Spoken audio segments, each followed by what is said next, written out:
Bonjour à tous et à tous, bonjour à tous les suiveurs et à tous les inconditionnels de Grégoire Omnisor. Bienvenue dans cette revue de presse européenne. Donc, joyeux anniversaire Luis Suarez qui fête ses 33 ans aujourd'hui. Donc, Luis Suarez blessé, fête ses 33 ans. Donc, Suarez, il y a commencé à maguer Luis Suarez. Donc, Monta Barça, nous avons remplaçant Trent Alexander-Arnold. Vraiment, c'est le meilleur latéral au monde. 10 passes décisives cette saison en Premier League. Vraiment, il n'y a pas mieux. Seul Kevin De Bruyne fait mieux avec 15 passes décisives. Donc, moi, Khalif Général. Kouli passeur mais qui mooy jëwrinam mooy Alexander Arnold. Vraiment il a révolutionné le poste de latéral droit fële ci Angleterre. Vraiment 10 passes décisives, c'est le très haut niveau. Alexander Arnold, donc, en marquant en Coupe d'Italie mercredi, Cristiano Ronaldo est devenu le premier joueur de l'histoire à marquer dans 15 compétitions différentes. Donc Cristiano Ronaldo Community Shield rek la dugalagul ak Coupe de l'UEFA ñaari compétition yooyu kese ñoo ko dese, sinon yenn compétition yu mu joué day dugal Cristiano Ronaldo. Vraiment c'est un monstre. Donc Christian Eriksen va signer à l'Inter Milan, ça c'est officiel, pour 20 millions d'euros. Il signera un contrat de 5 ans, de 4 ans jusqu'en 2024 avec un salaire de 10 millions d'euros par an. Donc vraiment il n'a pas été conservé par José Mourinho, dafa bëggoon dem Real mais finalement Inter le mujjee teeri. Donc gis nañ les meilleurs buteurs en club sur les 5 dernières années. Donc meilleur buteur yi nga xamantene donc en club sur les 5 dernières années, premier Lionel Messi 208 buts, Lewandowski deuxième 194 buts, Ronaldo troisième 184, Suarez quatrième 166, Aubameyang 157, Agüero, Harry Kane 145, Cavani 142, Ciro Immobile 121, Mohamed Salah 120. Voici le top 10. Atlético Madrid, Goulet, coup de tonnerre à Madrid. Atlético Madrid éliminé par une équipe de 3e division. Vraiment, les colchoneros sont en pleine difficulté. Simeone a atteint ses limites. Simeone actuellement li mu def Atlético moo du ko defaat. Il doit quitter et laisser la place à un autre.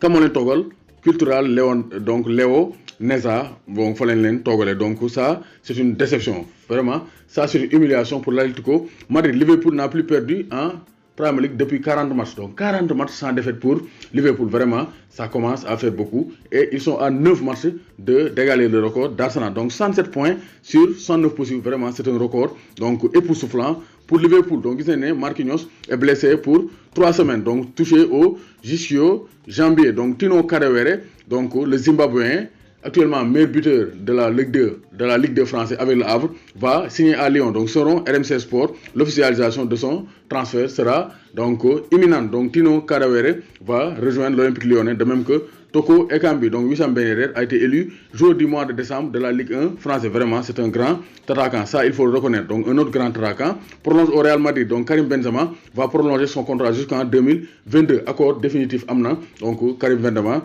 va probablement terminer sa carrière au Real Madrid. Donc Lucas Touzard et l'OL ont trouvé donc un accord 25 millions d'euros pour le transfert, mais day tok Lyon à la fin de la saison. Mu rogo dem fele ci Allemagne. Donc passeur décisif sur une saison dans les grands championnats. 2017-2017, De Bruyne dafa am 19 passes décisives, 2017-2018 16, 2019-2020 16, toutes compétitions confondues. Vraiment, gis nañ vraiment rien à dire. Hein? Kevin De Bruyne est le premier joueur de l'histoire de la Premier League à cumuler au moins 15 passes décisives sur 3 saisons différentes. Amul ben joueur ko mësa def 3 saisons d'affilée nga am minimum 15 passes décisives. Vraiment Kevin De Bruyne c'est le très haut niveau. Donc ça rien vraiment Cristiano Ronaldo dafa am condition physique et mentale bi nga xamanteni motax il continue à faire des miracles, il continue à casser les records. Donc Cristiano Ronaldo vraiment c'est un modèle donc de persévérance et de mentalité dans le professionnalisme. Donc gis nañ ne Victor Moyes aussi dem na fële ci Inter Milan. Donc Chelsea moko al Inter Milan pour une saison. Donc gis nañ ne ñom ñaar moo Antonio Conte déggoo nañ parce que Conte moo ko relancé woon Chelsea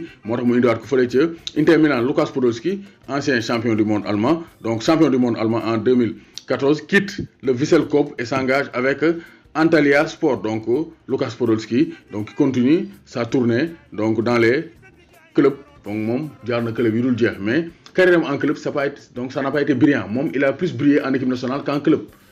Donc c'est comme Miroslav Klose.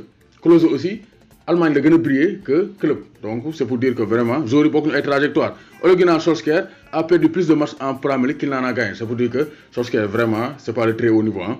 11 victoires, 12 défaites en 23 matchs. Donc c'est pour dire que Solskjaer il n'est pas très en forme. Hein. Il fait pas l'affaire du côté de Manchester United. Donc Bayern de Munich ñu bëgg jënd Dayo Upamecano, donc un jeune international espoir français pour me remplacer Jérôme Boateng à la fin de la saison, parce que lui c'est un espoir du football français. Il joue à Leipzig. Dani Olmo, un temps visé par l'FC Barcelone, va signer à Leipzig pour 35 millions d'euros. Donc ça c'est une bonne Donc ça c'est une bonne trajectoire. Ça c'est bon pour Dani Olmo qui est un jeune international espagnol, capitaine des espoirs espagnols. Donc pour sa progression mu dem fële ca Leipzig moo gën a baax ci moom que ngay dem ci grand club yi sinon say laaf day tooy. Donc Dortmund va boucler l'arrivée d'Emre Can et a offert 18 millions d'euros à la Juventus de Turin. Donc Dortmund dañoo bëgg a rapatrier kii di Emre Can pour indiwaat ko fële ca Allemagne. Doomu Gaynde Njaay warul tiit warul ragal.